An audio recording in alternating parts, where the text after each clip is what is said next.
Dun, dun. So I'll start. What's up, everybody? Welcome to the stream. It's going to put up the 2-minute timer for those who are still coming in.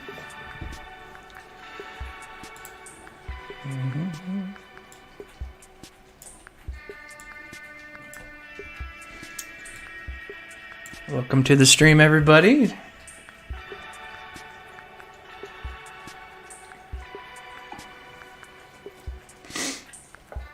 Hey, Melissa. All right, first time seeing this live. Awesome, welcome. Mix and match your favorites and don't. What's up, Gates? What's up, Ronnie? What's up, Sleuth Mom? Oh, Sydney, Australia. What's up, Chihuahua?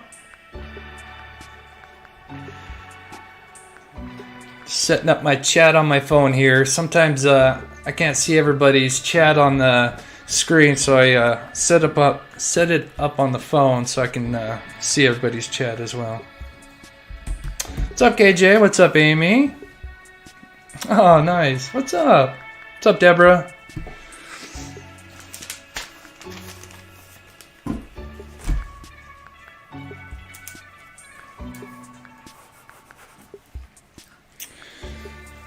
Okay.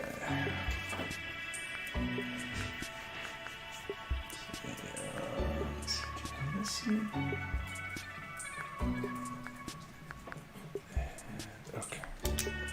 Yeah.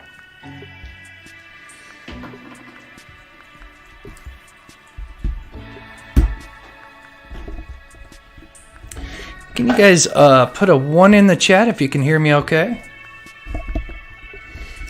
Oh, thank you, Kaylee M. What's up, Michelle?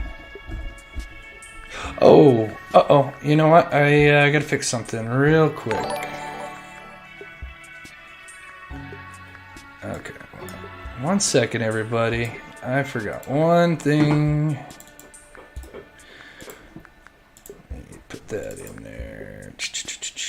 Welcome, guys. Thank you guys so much for tuning in. Let me just get this set up so that way I can put your chat up on the screen. Okay, let me go back there. Thank you so much, Kaylee. Where'd you go? There you are. Okay, make sure that pops up okay. Awesome. Yeah, thank you so much. Awesome. What's up, Deborah? What's up, Angela? What's up, Taxka? What's up, Rhonda? Thank you guys, Little B. Thank you guys so much for tuning in. I know this is a tough time right now with everything going on, and I just want to give my deepest condolences and best wishes for anybody that's in the near vicinity, or just for everybody, because this is just a tough, sad time, and it's a bit blurry. Oh, okay. How is it? Let me check it. It looks good on my end. Is anybody else having trouble with the stream? It might have been because I was putting that thing in. Yes, prayers to everybody, just to everybody. So if the stream's good, can you put a 1? What's up, Jill? Okay, all right. Yeah, sometimes it's buffer. I've heard, as a matter of fact, I've heard people that have been going live earlier. I think with everything going on, that there's just we might experience some buffering, just because with everything going on, there's probably just a lot of usage. So what's up, Donald? What's up, KJ? So before we get into today's story, which is pretty big, let's get into the missing first. And for those that are kind of newer to my channel, thank you guys so much for subscribing. I'm Chris. I do cold cases, true crime, do some paranormal, a little bit of everything. And also all my videos, I like to help out with the missing. So I show a missing person poster in all my videos. And I do take requests. If you do have any requests, or a family member, I would encourage you to email me or put a comment in one of my videos, or get a hold of my mod. So this is, let's see, this is 13-year-old Cindy Reap. And she ran away from home on the 22nd, 2 days ago. She said she was gonna harm herself, and she is from. Let's see, where does it say? I believe she's from. Let's see, Taylor Sound. Oh yeah, I want to say City of Buffalo. Let me go back there. Oh, Arizona. I think she's from Arizona. The 520. Yeah. So this, I believe she's from Arizona. I'll double check on that one. If anyone recognizes that area code, because they usually, this is not the typical poster I usually have, but I think a 502 is 502 area code. Let me just double check that. No, that's Louisville, Kentucky. Okay. So I believe this is from Louisville, Kentucky. So let me go down to it here. See if there's any more information. Click on that. Yeah, doesn't say anything. I'm assuming that's Louisville. Taylor Street and Ocotillo Ironwood. So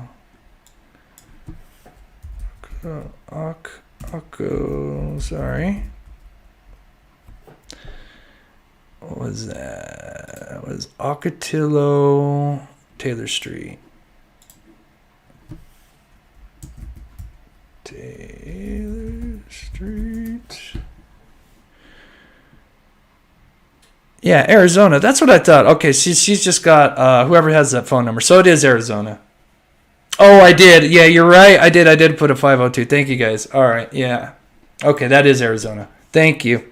Yep, I just caught that. Thank you, guys. All right, so that's her. And then I've got one more for you guys, and that is... Let me back that out. And that's this girl here. And this is Jessalina Kegley, 17 years old, reported missing in the city of Buffalo. It doesn't have her age, but she has gray shoes, gray coat. And she is autistic. So thank you. If you guys are in the city of Buffalo or Arizona, we have these two girls that are missing. Alexa. Hello, Chris. Finally, I made it to a live stream. Thank you so much, Alexa, for the $5. That's amazing. Thank you. There's those two girls there. So, all right. So today's story, it's kind of funny because last time I did a story on the newlywed couple, and there was some breaking news that they had a person of interest, and I was all excited because there hadn't been much news going on with the newlywed couple. And so I got this whole show put together, and then about like 30 minutes before the show started, there was an update that this so-called person of interest that they had all these details about that was just coming out. They released him, or they said he's not a person of interest anymore. So I got the show already. It was still interesting to learn about this guy, and apparently the father still suspects that he could be possibly involved. So that was interesting. So this is Susan Powell, and she went missing in 2009, and they believe, and I'll go into her full story here. But they were looking for her remains in kind of the West Desert in Utah. And apparently they'd found a mine shaft that had been disturbed. And they'd been in there for like weeks. And apparently they'd found some remains. But there's been an update on the remains. And I'll get into that after we kind of go to the story. So, what's up, Peggy? What's up, Karen? Thank you guys so much for all your hard work. So let's start off with just the basic story of Susan Powell for those who are not familiar with Susan Powell here. So let me just kind of give you the... I am feeling much better. Thank you, Peggy. Yeah, I think I just had like a small bug or something. I feel so much better. So thank you guys so much. So this is Susan Powell Cox. So she's an American missing person from West Valley City, Utah, whose disappearance and presumed murder, as well as investigation and events, garnered national media attention. It was huge. Her husband, Josh Powell, was a named person of interest in this investigation. Let me skip that part because I don't want to give away that part. And trigger warning for you guys, people. This story does involve, sadly, 2 young kids being killed. So just be aware that this story does, because this guy is technically considered a family annihilator, like a Chris Watts.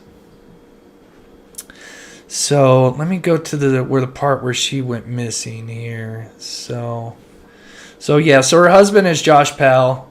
They got married and they lived here in Utah. So this is, I live in Utah for those that are not familiar. So this happened in my hometown.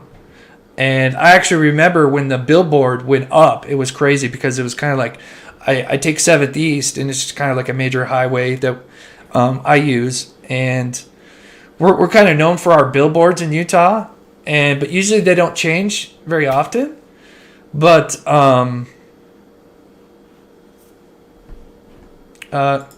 yeah.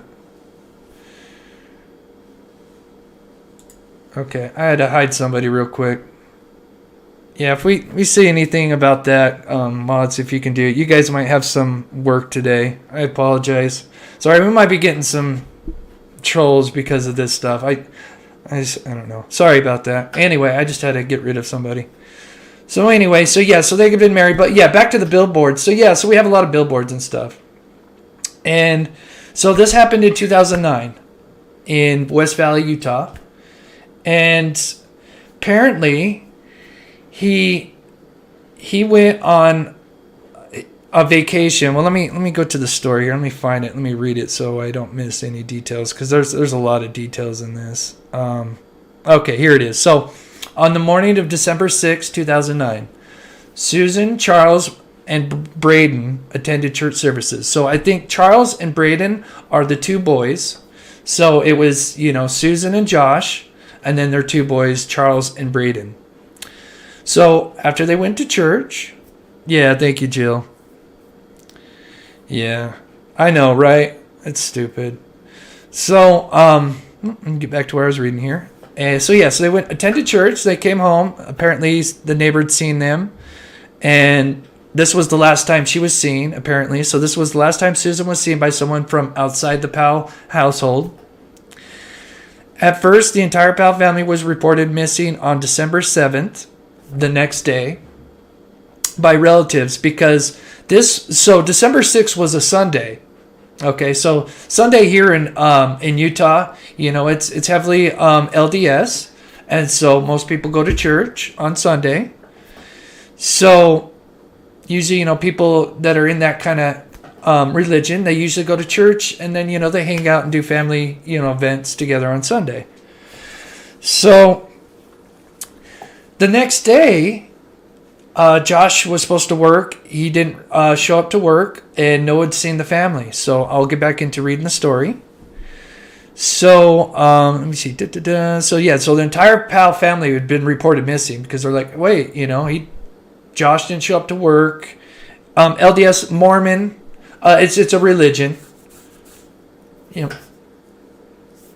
So Joshua's mother, Teresa, and her sister Jennifer Graves went looking for the family at the house shortly after being informed that the children had not been dropped off at the daycare that morning. So I guess they'd go to work and drop the kids off at daycare. And so the daycare people thought, well, this is weird. Their kids are not here. So they called the police, and they failed to make contact with Joshua or Susan. The police broke into the house. Now, this is interesting. They broke into the house fearing that the family were victims of carbon monoxide poisoning, because that had been happening a lot. I remember there had been kind of some cases with carbon monoxide poisoning. So they didn't find anyone inside, but they noticed 2 box fans. So those are just the fans that you can plug in, like 20 by 20. And they were sitting, let me see where it says. 2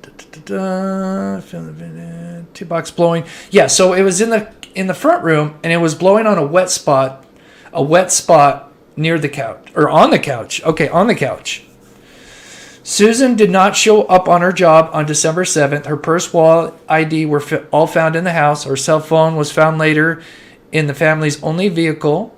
So they had a minivan that Josh had been using. Later that day, about 5 p.m., Josh returned home with the two boys and was taken to the police station for questioning. He claimed he had left Susan sleeping at home shortly after midnight on December 7th and taken his boys on a camping trip to Simpson Springs in western Utah. So, for those that are not familiar in Utah, yes, we are a desert, but in December, it's cold. And even in Simpson Springs, it's because it's just west, it's not south. It's cold. You don't go camping in December. You just don't. Not in that area. People will maybe go take out their ATVs or something. And I'll show you the terrain as well. Let me just give you an idea what the terrain kind of looks like. So let me just pull up my map here. So this is kind of the terrain you see. But like I said, it is desert. But during this time, it's cold. And you just don't go camping. Like I said, these are things where you go take your ATVs, your off-road vehicles and stuff. And there's mine shafts and stuff. So, yes, very cold. It gets very cold. Yeah, that's right, Elizabeth. Yep. So let me get back to the story here. So police visited Simpson Springs on December 10th.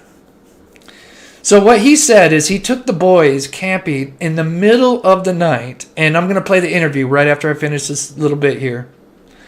And I'll play the interview. So let me just finish this and I'll play the interview because it'll just be a lot better. So they checked out the Simpson Springs on December 10th, but found no evidence of the campsite that he supposedly described. They also found it suspicious that Joshua would take his young boys camping in a blizzard conditions after midnight when he was scheduled to go to work at his jobs hour later. Like I said, this is Sunday night. And I'm going to play the interview. And he told them, he's like, oh, I thought it was Saturday. How would you just went to church. Okay. For those that are LDS, you just kind of know when it's Sunday because you go to church. That's, your day to, and for him to say that he thought it was Saturday is just, there's no way. You just went to church. Oops, sorry, hit the mic. It just, yeah, it didn't make sense. So let me play you the first interview here. Thank you guys, all you guys for tuning in. And you guys are amazing. I know it's just tough times. And I thank you guys so much because I know there's so much more going on right now. So let me play you the first interview and just kind of show you. What's up, Linda? What's up, Lady M? About Susan Powell's disappearance. Her husband, Josh, is now claiming that a stack of old diaries may hold some new clues. Did you kill your wife? No. Their family seemed picture perfect. Two beautiful children, a home in a peaceful Salt And this guy's cold. I mean, you could just, when you see him, he's cold. Oh, I'll turn it up too. I'm sorry, it's probably low. I'm sorry, it's way low. Okay, I'm going to turn it up, guys. I know that was probably low. I'm going to start it back. About Susan Powell's disappearance. Her husband, Josh, is now claiming that a stack of old diaries may hold some new clues. Did you kill your wife? No. Their family seemed picture perfect. Two beautiful children, a home in a peaceful Salt Lake City suburb. But when Susan Powell suddenly vanished in December 2009, all eyes turned to her husband, Josh, who eventually became the only person of interest, according to police. Did you have anything to do with the disappearance of your wife? No. Nothing? Nothing. Josh told police he took his boys on a winter camping trip the night his wife disappeared, leaving their home after midnight to drive to a campsite 2 hours away in the bitter cold. When he returned, he says, his wife was gone. Now, after 20 months of harsh accusations and bitter family embroilments, he tells ABC News his story. What is the truth? People who know me know that I'm a good dad. I work hard. I put my sons first. I was a good husband. I took care of my family. And I see you're still wearing your wedding band. Yeah, You still love her?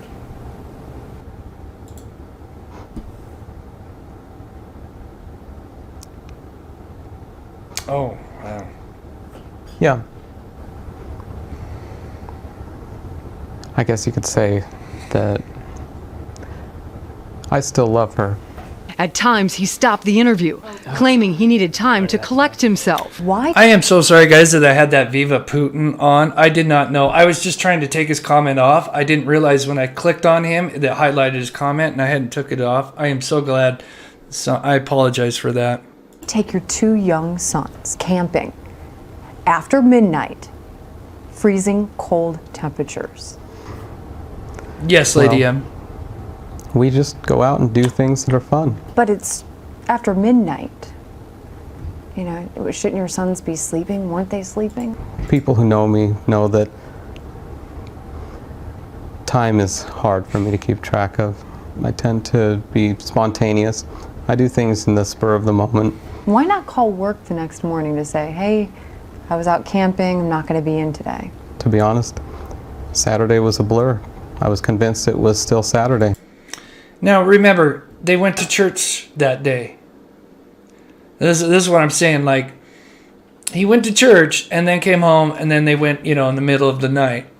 How could you not remember that day was Sunday? Like I said, for LDS and people that know, because I know there's a few people that follow me that are from Utah and might be LDS and know that, that's just their day, And it's just, yeah, he's a big deceiver and a liar.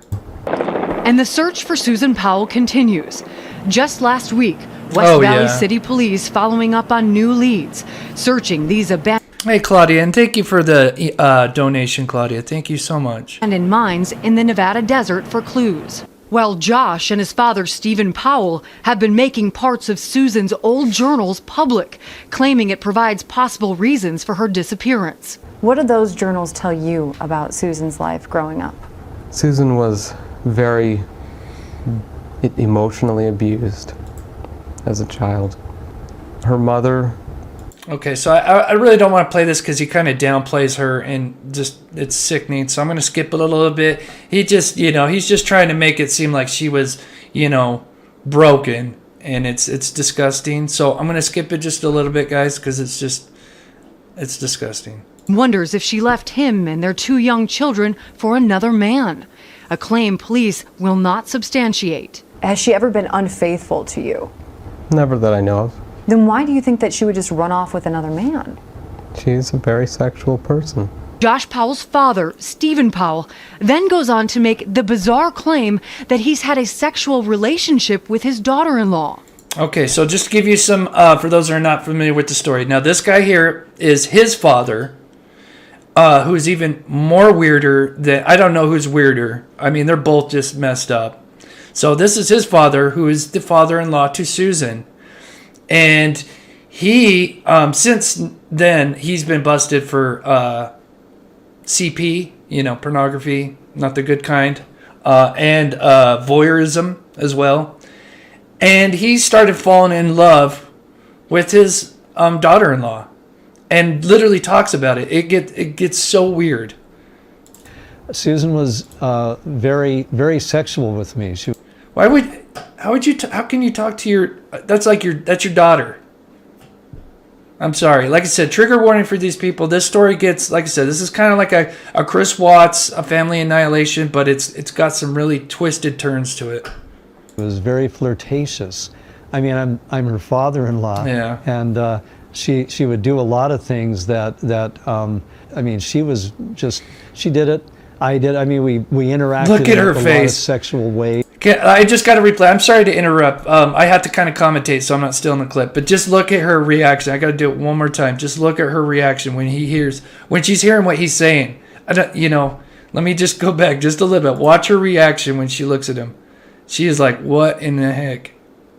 She would do a lot of things that I mean, she did it. She's like, I mean, we interacted in a lot of sexual ways. Yeah, Alexa. Yeah. Susan enjoys doing that. Do you think a part of you started falling in love with Susan? That's pretty likely, yeah. I mean, yeah, I would say so. And there's no question right, in my Sherry, mind yeah. that the feelings were mutual. Despite his father's claims, Josh is still holding on to hope. You think she's still alive? At times. It's a roller coaster. What would you want to say to her if she's watching? That I miss her. That I love her. That she's got 2 boys who love her. We did talk to the police who are in charge of this investigation. They say they are not responding to any of these new allegations. Yeah. Hey, Sherry, and what's up, Jenna? Yeah, this guy is. So I've got, like I said, I've got a bunch of videos for you guys. So before we get into some of these other videos, let me find. Which one's her? Okay. So Susan Powell, before she went missing, made a video because she had felt that if something happened to her, that she was most likely murdered. So, I'm sorry, Jill. I know it's sad, and it's going to get worse. This is a tough story, but there could be a silver lining in it in the end. So this is why I did this story. It's interesting, it's sad, but there's a silver lining at the end, and we'll get to that at the end. This is me. So she filmed herself. I'm not sure exactly when. I don't know if it was that year or it might have been a year previous. But she just wanted to document all her stuff. She'd felt... so here, I'll just play it. But this is her just filming her. Oh, let's see. So on the advice of attorney, Susan Powell documented the possessions in her home, fearing her husband, Josh, might sell off expensive items he had purchased, including tools and electronics. This video was among the items police seized from her office after she disappeared in December 2009. Isn't that's just sad. We'll just play just a little bit more. It's 12 minutes. I'm not going to play the whole thing, but... Today is Tuesday, July 29th, 2008. And we will we're get in into that at the end, 6254 Melissa. West Surrey Circle House. This is me. Hi. Sorry. And it is... Can you see that? 11:44 a.m. Well, it's weird to see those old flip phones. She had I think I had the... Is that a flip phone? I think it is a flip phone. Yeah, it's crazy to see those old flip phones. Let me see what's in this. I think she just documents what's in here. We'll just play it. Like I said. So...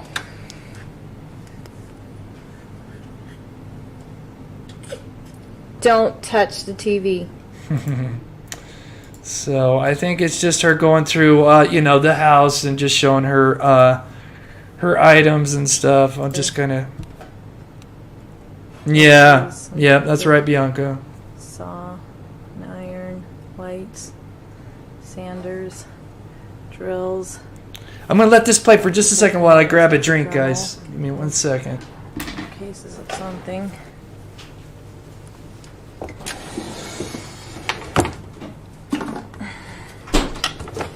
And tools galore. Okay. Yeah, they were. The Razor phones, that's right. Yeah, they were. These are all the... Yeah, I remember when they came out. That was the thing, having those Razor phones, the pink ones, the Motorola's. Yep. Oh, those were big. Those were kind of like the iPhones of the time. So, okay. So, of course, they never found her, and Josh Powell ended up moving from Utah. And let me get the dates down so I have the right dates here. Give me a second.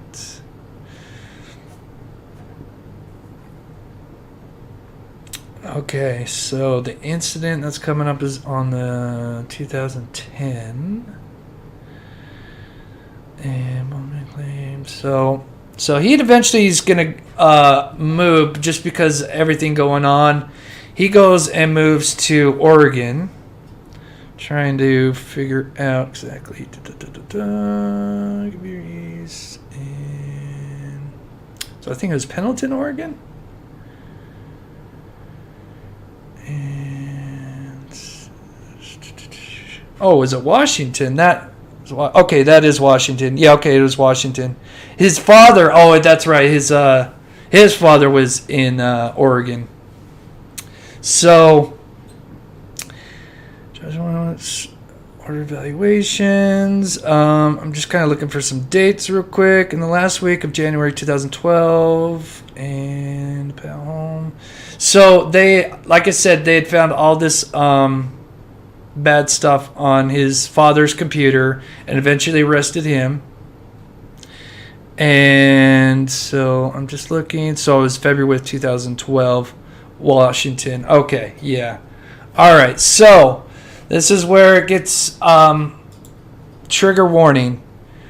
So now he is fighting for custody for his kids. He's got I can't remember the exact details, but the parents of Susan they want full custody of the kids, because they think Josh Powell is obviously a danger to himself and the kids, and so they're trying to get custody of the kids. And so now he's got visitation and stuff, and he's in Washington, and now he has a visitation with the kids. Yes, this is a trigger warning, and this is on let me get the date real quick because this is terrible. So this is February 5th of 2012. So she went missing January 2009, December 2009.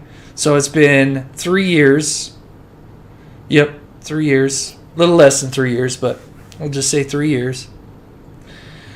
And he has... Now to the dramatic 911.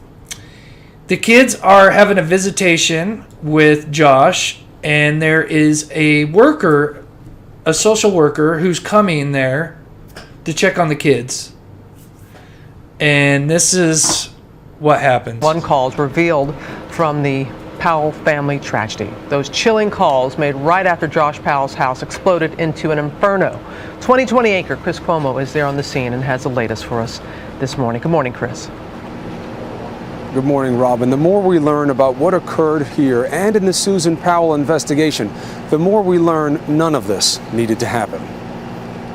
Hey, Lady Jane. And were you calling about the fire in the 8200 block of 188th Street, Courtney? It's just after noon on Sunday. This frantic caller to 911, a social worker witnessing the unspeakable. And you think he might have done this intentionally? Yes. It's a moment of crisis, one she tried to prevent moments earlier in another call to 911, after dropping off Josh Powell's 2 sons for a supervised visit. Something really weird has happened. The kids went into the house and the parent will not let me in the door. So what happened is she went to drop the kids off, and he just kind of, she was supposed to come in, and he just kind of crowded them in and shut the door and just left her standing out there. And as that happened, she smelled gasoline. And so she's freaking out, fearing for the kids. And so she calls 911. And the sad thing happened is that they weren't sure that, and you're going to find out in the call, is that they weren't sure if this was a life-threatening situation. And so they didn't send out somebody immediately. What should I do? The call lasts 7 minutes. The operator asking her name, the color of her car, ignoring her urgency.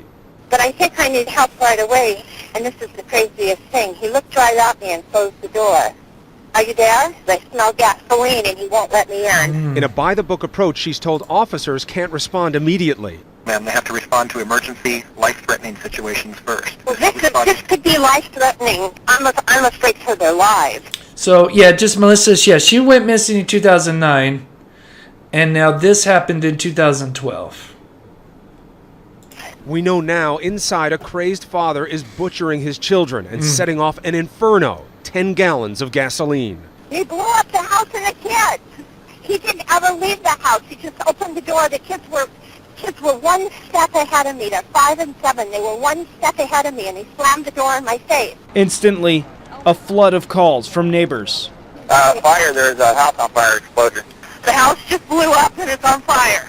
Firefighters take just 3 minutes to arrive. At nearly the same time, Powell's sister Alina is also calling 911, terrified. She's just received his final voicemail.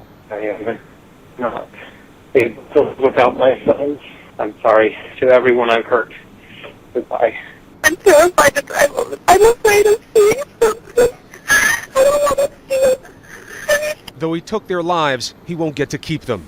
The boys' grandparents are planning their funeral for Saturday, and their only measure of relief is that I the can boys imagine. are with their mother now. The family believes, Robin, that this was an admission of guilt by Josh Powell. And Chris, police are now saying that Susan Powell's disappearance are now labeling it a homicide. You know, and it's a key development because if that had happened sooner, the family believes, Robin, they might have had a better case for custody, keeping Braden and Charlie away from their father, keeping them from this fate. That's what many believe.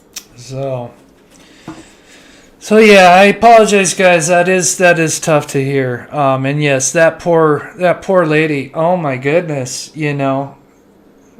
And she should not blame herself, you know. She was just right behind those kids, and he just kind of corralled them in and shut the door on her, you know. And yeah, that's it's just tough. So, but there's a silver lining in all this because she's been so Susan Powell, she has been missing since 2009.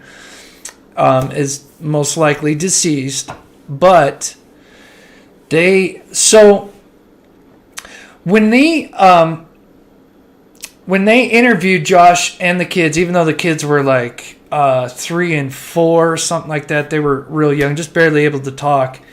The night that he took everybody and he said he left Susan at home, but clearly he must the theory would be is that he maybe, since he had those box fans that were blowing on the couch, he'd maybe, you know, bludgeoned her and then took her in the car and made her look like she was sleeping to the kids.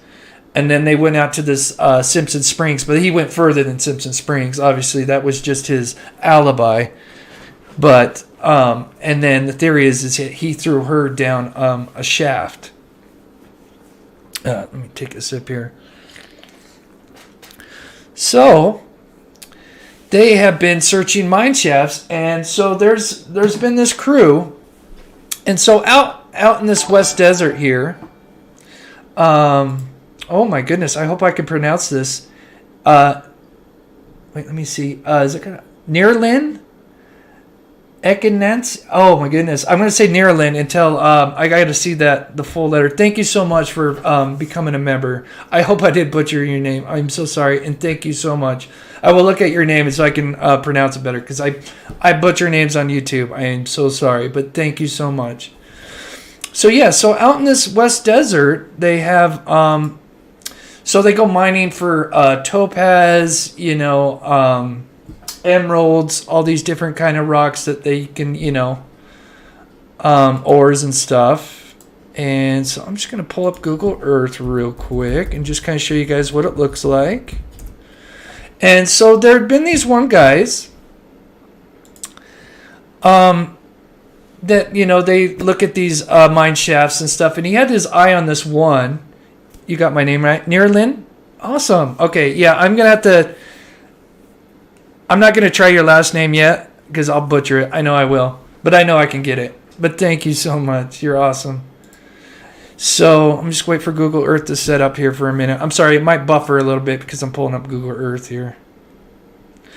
But so the story is there's this guy, and he was looking at a particular mine shaft. And it has what they call... So these mine shafts will have... let me look at it here. I wrote a huge thing of notes just so... I can make sure I got my right thing here. So they have what's called a head frame, and I'll pull up a head frame so you guys can see what that looks like. Head frame. On my. So that's a bigger one, but that'll work too. Oh, that's a smaller one. Just pull you guys a typical head frame. These are a lot bigger. I think the one that they had was a lot smaller. Let me see if I can find one that's a little bit smaller. This is kind of your typical head frame right here. So this is, oops, pull that up. Yeah, whoever just said that, yes, they are, Marie. So this is your kind of a typical head frame. I think it was even smaller than this. But, so this guy went out on November 2009. So this is a month before she went missing. And yes, the Diesel, yep, thank you. Thank you, Jill. Yep, the Diesel brothers. So, I don't know if it was the Diesel brothers, but it was somebody that worked close to them. He had his eye on a particular mine shaft that he wanted to go down, and this was in November 2009. And he said, okay, I'm going to come back in a couple months, and I'm going to go down there and see if I can ore for some topaz or something. And when he went back out there 2 months later, now it's a month after Susan Powell is missing. He said when he went back there, this head frame had been burnt down and it collapsed into the mine. And he said that thing had been sitting there for 100 years and thought it was suspicious that somebody would burn this thing down and go down. Is this close to where you live, Chris? Kind of, yeah. I think, so Tooele's about an hour away. So I could, this particular spot, maybe 2 hours, give or take. Hour and a half, probably. So yeah, this is only about an hour and a half from where I'm at. So yeah, I'll show you guys where, yeah, let me show you guys. So this is the approximate place. I'm not sure exactly. I was kind of looking on Google Earth to see exactly. I think they're somewhere in this area here. But let me just back it out and let me show you exactly where we're at on Google Earth here. So, let me go up a little bit. Sorry. Oh, actually, let me... So that's the Great Salt Lake here. And if we just look to the right just a little bit, sorry, it's a little laggy. You can kind of start to see the cities pop up. So here's Ogden. Here's Salt Lake City. So this is where I'm at. I'm in Salt Lake City. So you would take I-80. You got the salt flats and stuff here. And I think if we zoom in a little bit. So yeah, so like I said, I am from Salt Lake over here. And you just kind of travel west. And I believe it's somewhere in this area over here. Actually, this area kind of got lost a little bit. Is it buffering? Okay. I'm going to put Google down because I think it's going to mess it up. So, but you guys get the idea. I'll stop it there for a second. But yeah, they're kind of in this area. Let me take Google Earth off. It's probably sucking up the internet. So yeah, these guys. I'll wait for a second. Let me know if it gets better. I apologize. It was probably the Google Earth. It sucks up a lot of internet. Is it better? Can you put a 1 in the chat if it's okay, guys? Then I'll play the video for you guys. Just put a 1 in the chat if it's not buffering anymore.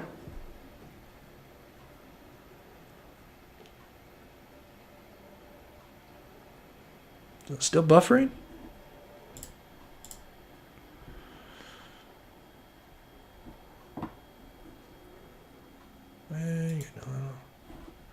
Okay, is it better? Okay, my apologies. I don't know why Google Earth is just not working with me. Okay, so before I get into the super exciting stuff, let me just quickly. What's up, Mystery Chrissy? Just one more time. So there's some more people in the chat.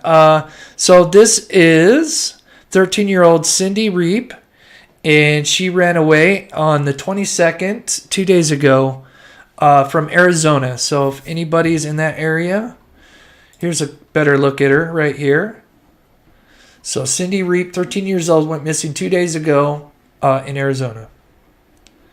And this is Jessalina Kegley, 17 years old, and she's from the city of Buffalo. And that is a picture, and she's autistic. So if anybody's in that area, please take a close look. Cup of silver bullets in Salt Lake too. Oh, right on. That's awesome. So let's see which video. Let me start with the family. Let's play this one. I think Findings from a mine. So yeah, so these guys went out there because this guy had mentioned about this mine shaft. Because he's like, this is kind of odd that this mine shaft burned down. And so now, I thought it was just me buffering. I don't know what's going on. Yeah, that was me, Louisiana boy. I'm sorry. Sometimes when I pull up Google Earth, it just causes everything to slow down. So yeah, so they've been out there for weeks now. A YouTube channel. I forget I will look up the name, but yeah, it's the Diesel Brothers. In the West Desert of Utah have been sent to a lab in Salt Lake City to determine whether anything found there is evidence of where Susan Cox Powell's body was left by her now dead husband, Josh Powell. Fox 13 News reporter Spencer Joseph has followed the story.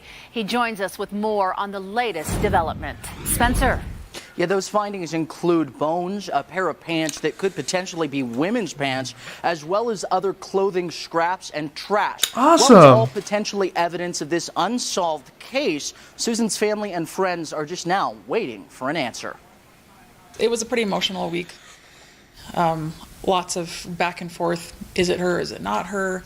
Have they found a clue to Susan's disappearance? Kiersey Hallowell was Susan Cox Powell's best friend. So I obviously have been following the search in the West Desert very closely, and yes, he is. On every word. Along with Susan's father, Chuck Cox, and other friends and family, they've seen the findings from an operation led by Dave Sparks in the West Desert, and now there's even more progress. I was very glad yesterday to hear that a forensics lab had been selected and that the evidence that they found in the mine was going to be taken to the forensics lab. Now the wait begins as a lab here in Salt Lake analyzes the findings. But for Susan's friends and family, right now is tough. It's really hard to know what to think because there are some things that make me think maybe this is Susan. I saw the pants myself, I touched them, I looked at them closely, and I think that they were a pair of women's dress pants. Why would someone throw a pair of women's dress pants down a mine?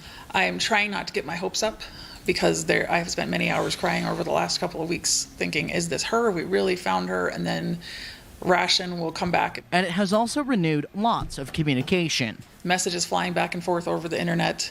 I spent hours and hours going through old emails from early 2010 trying to pin down dates of various mine searches and things that have been looked at. But it's renewed something else too. More people hearing about Susan's story.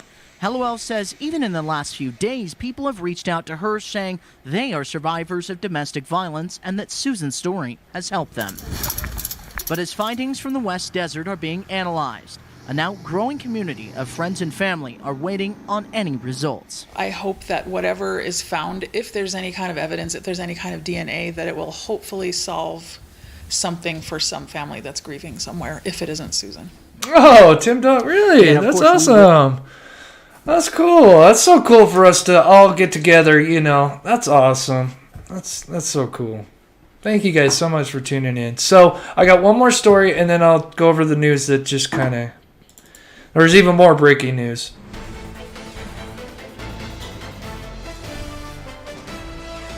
Welcome back. It's time to open up tonight's Unsolved Case File. And this is a story that goes back to 2009 when a young mom disappeared.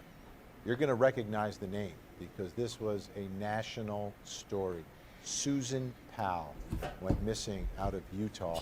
We have some pictures of her to remind you who she is. There she is with her two boys. Wonderful mom, wonderful kids. Yeah. Should be living a wonderful life right now. But she went missing. And all suspicion went on her husband because at the time she went missing, he had this story about taking the boys camping in the middle of a blizzard. It was outrageous. It was ridiculous. But there was never enough evidence gathered against him. And then eventually in 2012, another horrific tragedy upon tragedy. This selfish coward took his own life, but then took the lives of the two boys. Yeah. And meanwhile, Susan has never been found, and this is just such a sad story. Powell. I was very fascinated. Okay, here we with the go. idea of maybe helping find Susan. I've kind of just been following along ever since, and then we got a tip that there's a chance she's out here. So these guys have their channel, and I think he's one of them. And I'll get the channel name because I forget the exact. If you guys know the exact channel name, go ahead and drop it in the. You can't drop the link, but if you want to drop the channel name and then. They're armed with the best equipment. We pride ourselves on being able to extract, recover, or rescue items, people, whatever it is that nobody else has ever been able to get to. But on the 9th day of digging, there was a special visitor who's looking for any sign of Susan. Is this theirs or is it something? I wish there was more. I'm glad for what they've got, and I want them to get back down and bring out more stuff. This is Chuck Cox, Susan's father. It wasn't going to get searched. Oh, I'm so sorry, Claudia. Oh, prayers to you and anybody over there. Oh my goodness, I can't even imagine. Be glad to find out. Is she here? Yes, thank you, Vicky. He's been very invested in this process, just like yes, thank you, After Jill. 12 years, he's never given up looking. The likelihood is pretty low that we're going to find something. But on the other hand, she's still... You guys are awesome. Thank you, Faith. But this has not been an easy process. We've seen the good, bad, and the ugly, and this mine was ugly. The fact that this mine had been perfectly intact for 100 years or so back in November 2009, and then in January of 2010, the mine had been burnt and collapsed. This seems to fit everything we would want, and I'm disappointed it was not checked earlier. And they have found some evidence. Bones, we're finding trash. We found a pair of pants that appears to be either a small man or a woman's pair of pants. We found other articles of clothing, found a little piece of tree wrap material, which according to the podcast about Josh Powell, there was an opportunity where he may have gone out and bought this exact same material. All of which will be given to her father and then analyzed. But this dig is also about a bigger idea. We wanted to raise awareness of this whole case, make sure that people don't forget about what happened to Susan.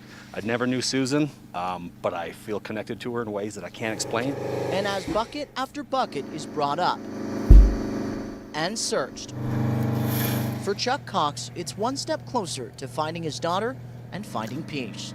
It's a blessing, and I'm just so thankful that they're doing it, and I'm just grateful that people are still looking. I'll have to look into it. Thanks, Arctic Fox.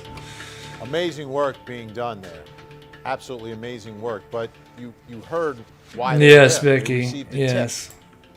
Okay, tips are still coming in. If you have information, please call or email the West Valley City Police. Phone number is on the screen. 801-965-70PD. Bags as well. I think we just lost him for a moment.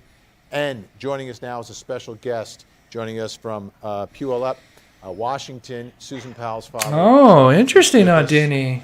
Chuck, thank you so much. Appreciate you joining us tonight. How are you holding up? We're waiting anxiously to find out what forensics has to say about the things we discovered in the mine. So one thing I would wonder is if, so there was a woman that had visited Susan the night she went missing. Yeah, that would be interesting because I would say if people remembered at the church, she might have had she might have dressed for church because a lot of people, they dress up for church and then when they get home, they change. So I don't think she would maybe have the same thing as what she had on at church. But yeah, if someone had seen her after, and knew what she was wearing, that's very good. It's amazing. I haven't talked to you in over a decade. I'm so glad that there are still people providing tips. I'm so glad that there are people that are still invested in all this. It's absolutely amazing. Give us a little more information about what you learned and where the tip came from and what led them to that area. Well, it came through Dave Sparks, friends of his, and he took it upon himself to just go after it, and he's going to find out what's at the bottom of the mine. So I know what he knows. I was unaware of anyone knowing the status of this mine, and I knew it had been attempted to be searched later on in the spring of 2010, but at that time, to my knowledge, it had already been destroyed and essentially closed, collapsed. So that would explain why no one actually went down in it, and it was such a, you can tell by what Dave had to go through and his crew, there was nobody except for somebody like Dave with the resources and the will and his team that were going to be able to search that mine. So yeah, it's so odd that that somebody would burn this thing down. It'd been, like I said, this guy seen this place and he's like, ooh, I want to check this out. I'm going to come back with my gear. And he came back and it had been burnt down. And and then it collapsed in. But, okay, so before I finish this video, oops, I dropped my notes. Okay, so I have some bad news, but it's not all bad because I still think there's a good possibility. So sadly, of course, as I was getting the story together, I'm so excited. I'm like, oh, I can't wait for the findings to come out. Well, the findings have come out on those bones that they found. And remains found. Oh, what's up, Tina Moose? You're welcome. So this came out a couple hours ago. Bones found in Utah mine are not Susan Powell's, father says. Susan Powell's father said the bones found in the abandoned Utah mine earlier this month, to his daughter, did not belong to his daughter after DNA testing.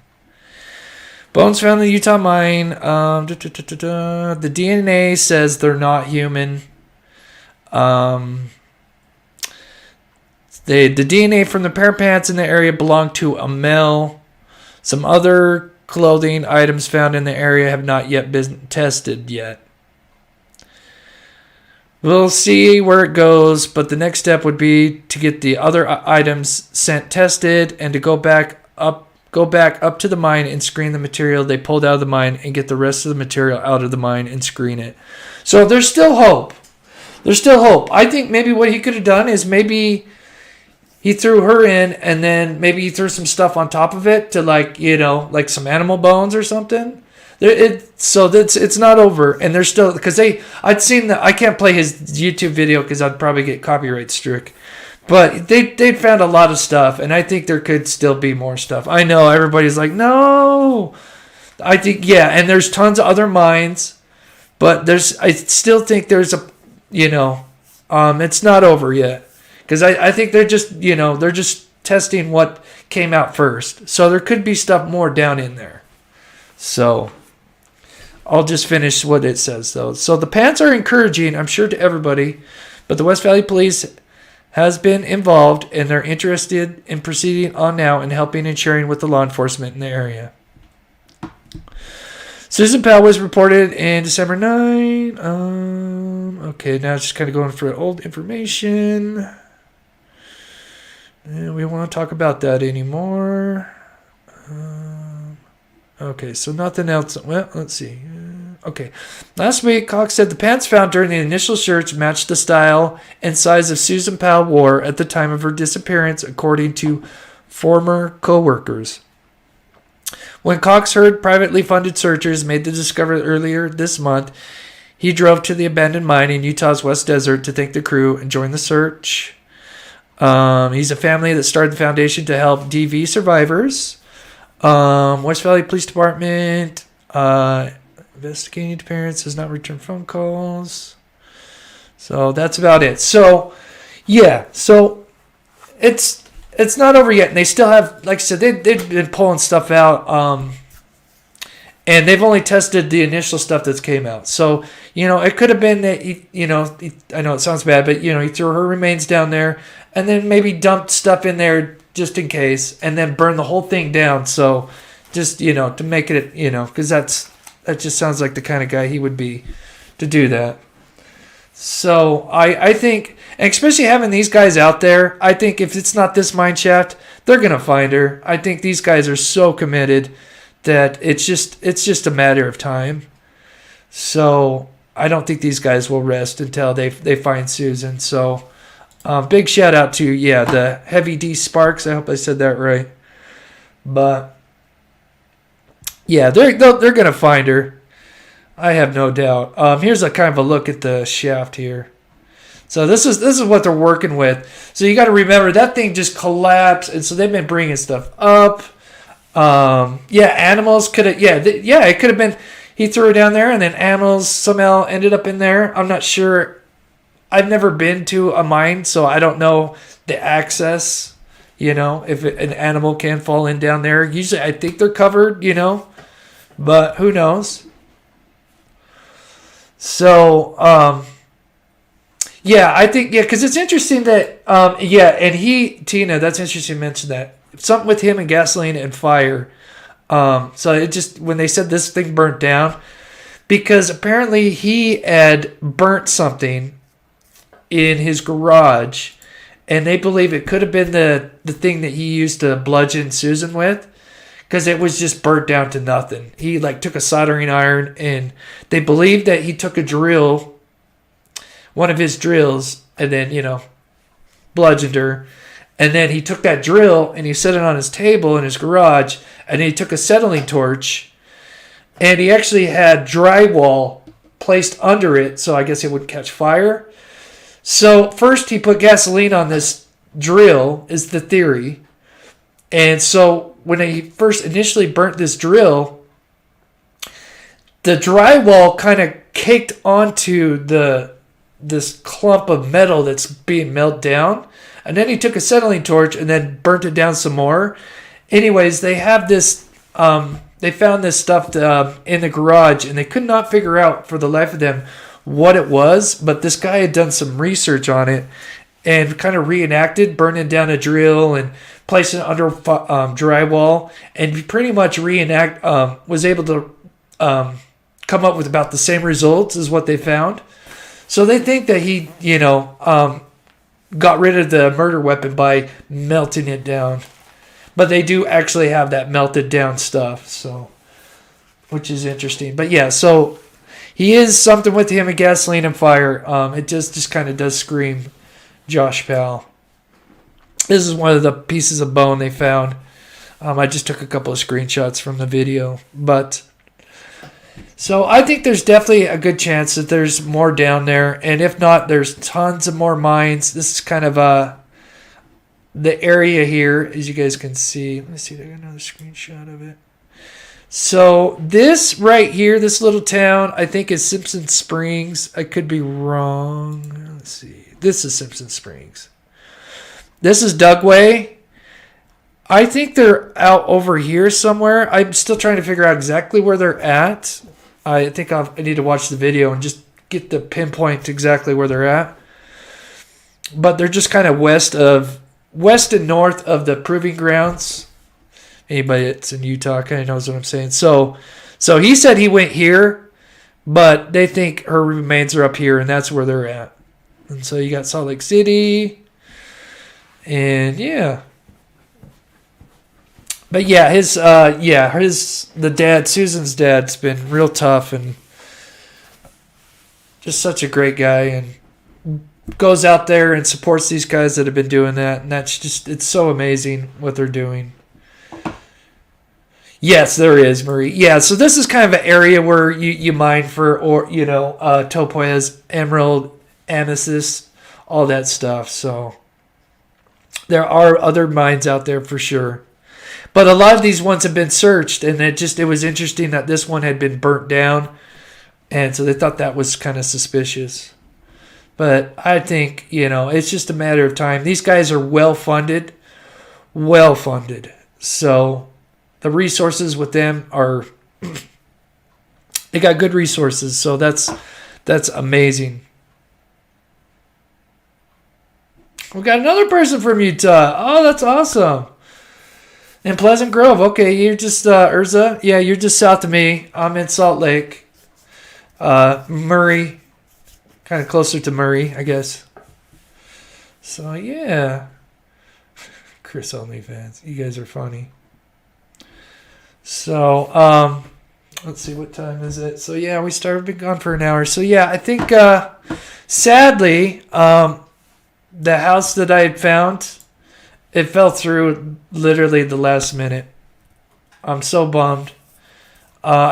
Everything looked great, and it just, sadly, it did not work out. So, back to the drawing board. I was so ready to move out this weekend, and it just it didn't work out. So I am still looking, but we'll get there. We'll get there.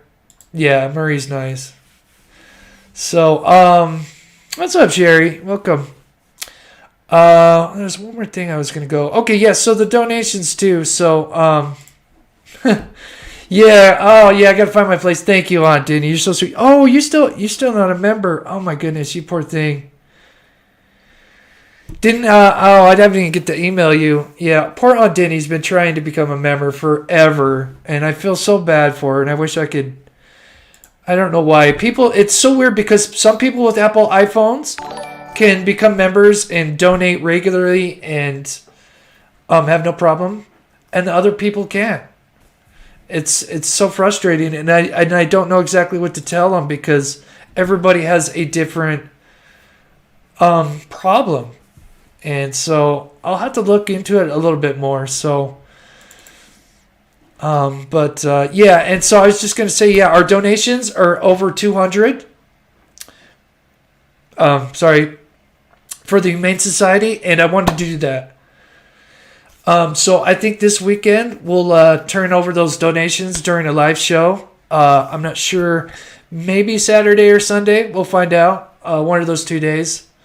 And then I'm going to do the members only live. I'm going to do it this time because last time I got sick. So I apologize about that. And then I will be working on getting... with the live show with the members, I'm going to have people calling in so I can get kind of familiar with using that system. So on my regular shows, I can have people calling in because I know that'd be a lot of fun. I know a lot of you guys would like to call in and, share your thoughts on these stories. And I would love to hear your guys' views and theories. Yeah, that's the thing. Is some people say you can only send in stickers. It's so tough. And if I get some more time, I'll do some research. So, but I'm so sorry you guys had to go through that. So, but I think that's going to be it for today's show. But I thank you guys so much for all the help and support, and with everything going on, it's just terrible. And we just got to stick together, and yeah. So thank you guys so much for tuning in, and I will see you guys probably tomorrow. So I thank you guys so much, and I love you guys.